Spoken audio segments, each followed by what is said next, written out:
আমি এখন পাহাড়ের সর্বোচ্চ চূড়ার মধ্যে এসে পড়ছি। এই যে মেঘের সাথে সকালবেলা মেঘের সাথে চলে আসলাম।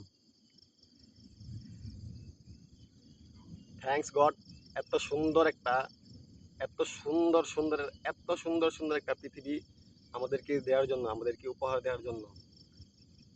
আর আলহামদুলিল্লাহ, এত সুন্দর একটা পৃথিবী আমরা যাতে আমাদের নিজ চোখে দেখতে পাচ্ছি, এই জন্য আমরা সবাই বলি আলহামদুলিল্লাহ। তো আল্লাহর কাছে অশেষ তো আল্লাহর কাছে অনেক অনেক লক্ষ কোটি শুকরিয়া, আল্লাহ যেন আমাদের এত সুন্দর একটা পৃথিবী দিয়েছেন। আসলে যদি আমরা ঘুরতে না বের হই তাহলে বোঝা যায় না যে পৃথিবীটা যে কত সুন্দর।